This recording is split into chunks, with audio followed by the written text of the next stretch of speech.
Hi, creative friends.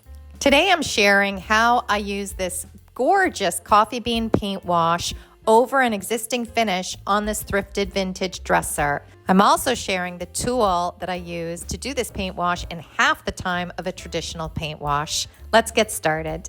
Here's the vintage dresser I found selling at a new to me thrift store that ChatGPT found for me.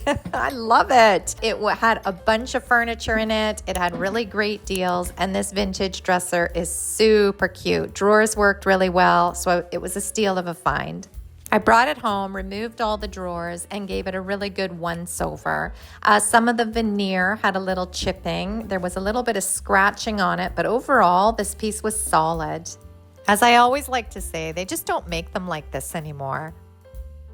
I started by giving this piece a really good cleaning on the inside and out. I like using my TSP substitute, which is a powder form that I add to water in a spray bottle. I just spray it on. I use a big automotive sponge and give everything a really, really good wipe down. My least favorite part of cleaning furniture is always doing the inside because it's awkward. You spray it, you got to stick your arm back there. It's often rough wood. And sometimes it's the inside that has the grossest stuff in it. But it's so important to do the inside of these pieces as well. Once I finished cleaning the body of this piece, I left it to dry and went on to the drawers. And I started by removing all the hardware. I'm pretty sure this is not the original hardware to the piece. And looking at it, I wasn't sure if I was going to reuse this hardware. So it went into a little cup and it can be reused on a different piece. I continued removing all the hardware on all the drawers, and I found that some of them really didn't want to come off easy peasy because there's a little nail at the bottom of these handles that attach as well as the screw. So if you ever have that problem where your hardware doesn't want to come off easy peasy, this little anvil tool is awesome. I bought mine at Home Depot. A set of 3 was I believe under $12 if I'm not mistaken. And it's come in handy so many times. You just put it underneath your hardware or whatever, or it could be wood or whatever you're trying to pry. And you just use a little leverage and it'll pry whatever you're using it on right off. So they're very, very handy to have around. As always, I'll leave a link to all the tools and supplies I'm using for this project in the See More description box down below. After all the hardware was removed, it was time to give these drawers a really good cleaning on the inside and out. And here you can see crystal clear that this is veneer on a subpar piece of wood. These vintage pieces often were made this way, and the veneer is a thin slice of real wood, typically less than 3 millimeters thick, like super, super thin, that's glued onto a core piece of plywood, particle board, subboard, MDF these days. And it creates a panel that has an aesthetic appearance of solid wood, but at a lower cost. In other words, it's kind of a great way to make the dresser look like it's all fancy wood for an affordable price. Now that the dresser was all clean and dry, it was time to fill in all the little nooks, crannies, scratches with some wood fill. I knew I was going to use the existing hardware holes for new hardware, so I was just filling in around, so the little nail holes, the little chips in the veneer, the scratches, etc. But the actual hardware holes I left intact.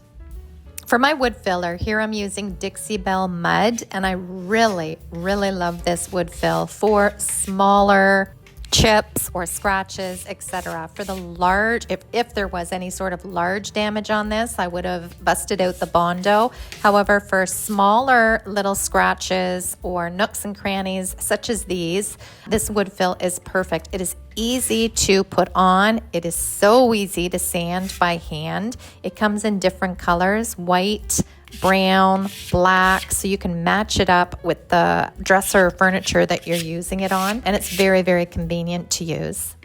While my wood fill was drying, it was time to design this dresser, and I had it laying on its back, so it was easy to test out different wood you bend molds. It was easy to test out different hardware, and I just had fun playing around and figuring out what I wanted this dresser to look like.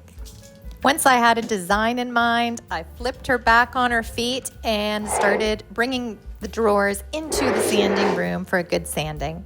For those of you just starting out, I just wanted to say that you don't need any fancy sander or fancy tools to do these furniture makeovers. And I decided to scuff sand the drawers by hand just to demonstrate this. Here I'm using a 220 grit sanding sponge. As I mentioned, this wood fill sands down beautifully, very, very easily by hand. And I just work my way across the front of the drawer, giving it a scuff sanding, meaning I am not trying to remove the existing finish. I'm just scuffing it up to give the paint something to grab onto. For this coffee bean paint wash, you really don't want to sand down to the original finish because then the paint will be taking differently on different areas of the dresser. To scuff sand the top, I used a 320 grit sandpaper on my Bosch sander. The reason why I chose the 320 again is because I want this scuff sanded. I don't want an aggressive sanding on the top here because I knew I was going to gel stain it to freshen it up. So I wanted to make sure that the little scratches and the small imperfections would be taken care of with the sanding, but I did not want to sand through the existing finish.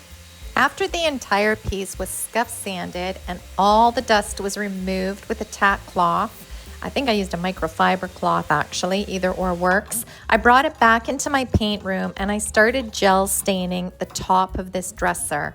I used golden ash gel stain. Beautiful, beautiful warm color that matched with the original stain beautifully. Gel stain is very easy to apply. I just open up the can, give it a good mixing. Then you can use a lint-free cloth, a paintbrush, an applicator pad. It doesn't matter what you use to apply it. I put the gel stain onto the wood and I wipe it back. It's really that easy. Wipe on, wipe off. And I find that on these vintage pieces, often refresh with a gel stain is really all they need. You often don't need to sand down to bare wood and restain the whole thing because this is looking awesome. And really, it's a refresh in way more than half the time it would take to sand everything down bare and restain from scratch. This gel stain is an oil-based product and it sits on top of an existing finish rather than sinking into the wood as a traditional stain does. And because it's an oil-based product, it does need a couple of days to dry before top coating or doing anything with it. So it does not dry as quickly as a water-based stain would. To give this vintage dresser a focal point, I wanted to use some Wood You Bend. And I know I've mentioned this so often, but I love this product. I just love using Wood You Bend. You can bend it, you can cut it, you can paint it, you can gild it, you can gold leaf it, you can redesign it by piecing them all together and creating a one-of-a-kind design.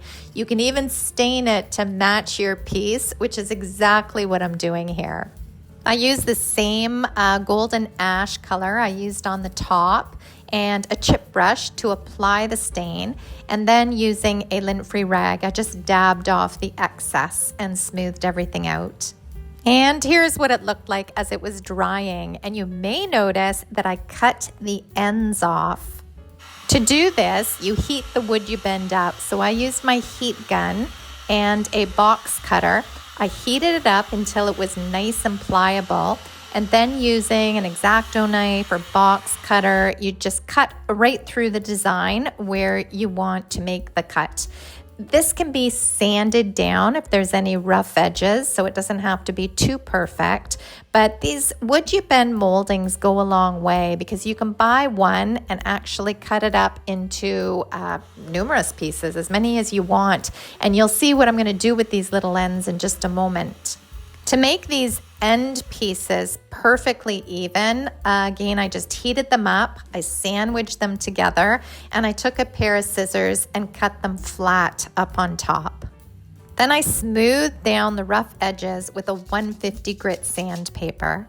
and added a little additional stain on the raw edges. These cut off ends were going to be the little detail on either side of the dresser, on right underneath the lip of the top. And to apply them is super easy. I use Tight Bond wood glue. I add it on, and then I place the wood you bend in the exact spot I want it and press it on. You can also use your heat gun after it's been pressed on just to secure it even more. The heat will adhere it really, really nicely. I don't worry if a little glue seeps out on the sides, because to remove that, I wait until it's half dry and I use a toothpick. I go in and I grab it and it comes off very easily. I don't try removing the seeped out glue while it's wet, because that just makes a mess. But if you go in when it's half dry, like I said, not totally dry, not wet, it comes off kind of like rubber. For the focal point, would you bend on the drawer, I measured the drawer dead center and then measured on either side and positioned it where I thought it was aesthetically pleasing. There's no right or wrong to this. You can place your focal point wherever you like it. To apply the wood you bend on the drawer, I use the exact same technique. I added the glue to the back of the wood you bend, and I always say adding a little bit too much is better than not adding enough. Again, I don't mind if it seeps out the sides, because it's very easy to remove when you let it half dry and then just take a toothpick and go grab that excess. So I'd rather add a little too much glue than not enough. I applied it onto the drawer. I used my heat gun to secure it. And for this larger piece, I also clamped it while it was drying. And here I was going in with a toothpick to remove the excess, but the glue was not dry enough yet. I let everything dry overnight. I came back the next morning, and now for the fun part, the paint wash technique. The key to applying this paint wash super fast is a water mister bottle. They are super inexpensive. They're only a couple of dollars, and you will be shocked at what you can do with these things. I just want to point out, it's not a regular spray bottle like I use for cleaning, like I use for my TSP substitute. This is different. It's a fine mist spray bottle. It's what they use at the hair salons, because the water comes out in a very fine, continuous mist. It doesn't shoot the water out, which is big difference. This is very important. You don't want to be using a regular spray bottle with your paint techniques. But the fine mister, you can do blending techniques, you can do gradients, you can do color washes. It really gives a seamless look, because you're controlling where the paint gets applied and how translucent you're applying it. So for this coffee bean paint wash, I misted my paintbrush. You can also mist the furniture piece. You can add water right onto one of these drawers if you so choose. And then I dip a little bit of my brush into the paint and I apply it. Once I have some paint onto my piece, and I just want to mention I do work in manageable sections. I don't take on the whole dresser all at once. So for instance, here I'm working on the top 2 drawers and right underneath the lip of the dresser top. So once the paint is applied, now I'm going to start maneuvering it where I want it a little heavier, where I want it a little lighter. And I use that spray misting bottle to continuously spray my paintbrush and even spray right onto the dresser to lighten up that paint and make it a little more translucent. I also like having a shop towel or paper towel roll on hand so I can remove any excess paint right on there. And again, this is just another way to control how much paint is on the paintbrush and being applied and maneuvered and moved around on the area that you're working. And I gotta say, this is so darn fun. This is such a fun technique. I also used a paper towel to remove some of the excess paint in the middle of the top 2 drawers. And then I took out my fine mist sprayer, sprayed it again so the paint can be moved around very easily.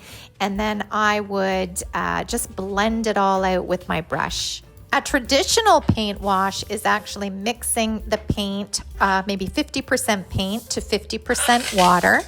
and then applying it on. But you know what? This saves so much time. It really does. I find this, when I do this paint technique with the spray misting bottle and then I just brush it all out, smooth it all out, and control the paint this way, I find it less messy. And I find that I can do this paint wash, create a paint wash in half the time it takes me to do a traditional paint wash.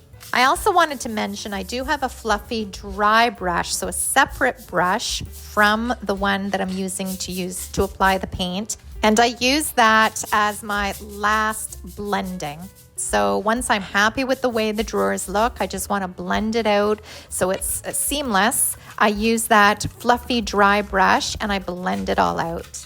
Once I was super happy with the way the top two drawers looked, and you can see in this clip where the original finish is beating through, but the coffee bean just warms everything up. I love this look. I just love it. So I went on and I started working on the second drawer, the middle drawer with the wood you bend molding on it. And I did the exact same thing. So I misted my brush with the water mister.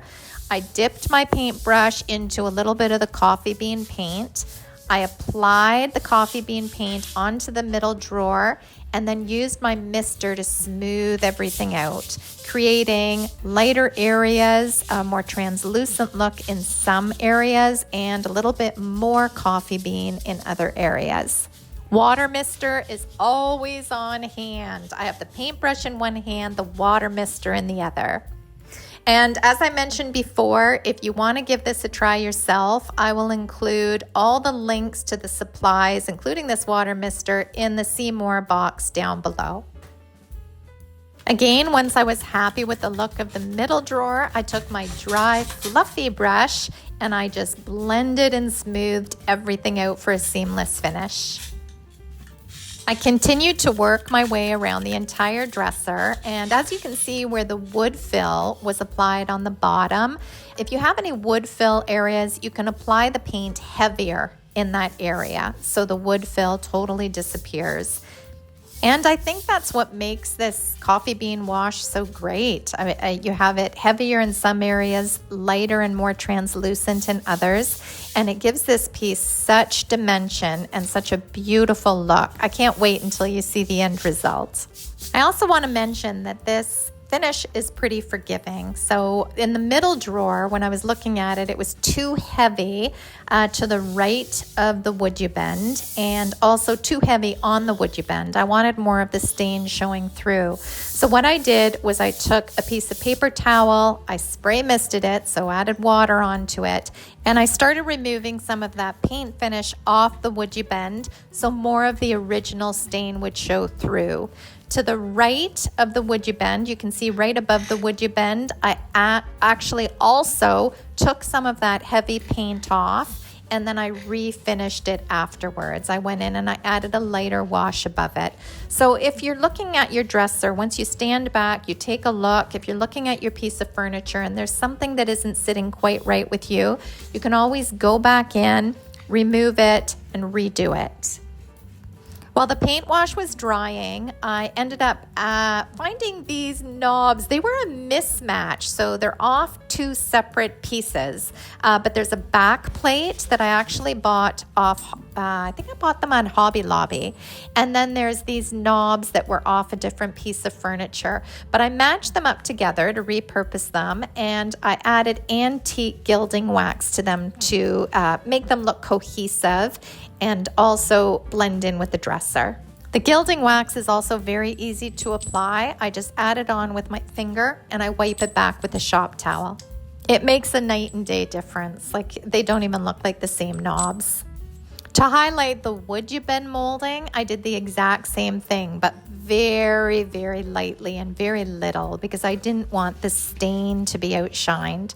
So I just took a little tiny bit of that antique gilding wax and applied it just on the highlights of the wood you bend.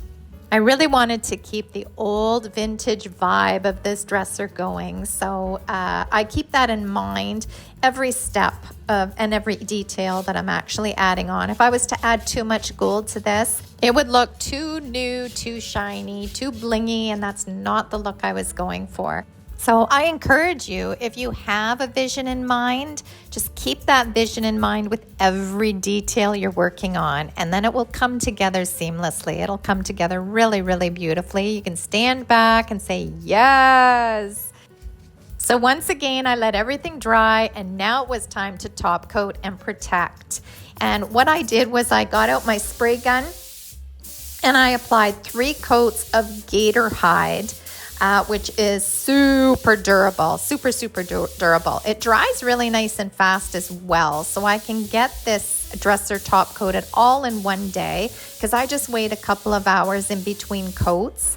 I also like giving it a light sanding in between my first and second coat, and then the third coat is just left as is. The spray gun I'm using is an Astro Euro HVLP spray gun with a 1.7 millimeter nozzle, because I'm often asked what kind of spray gun I use. I used to use a Husky spray gun, which lasted me for, I'd say, 10 years. And that was from Home Depot. It was inexpensive and it was a beast of a spray gun. It worked really, really well. But a couple of years ago, I bought this Astro Euro HVLP spray gun. I purchased it with the 1.7 millimeter spray nozzle so I could do my top coats beautifully. If you get a smaller nozzle on it, I don't find that the top coat sprays nicely, especially if they're water-based.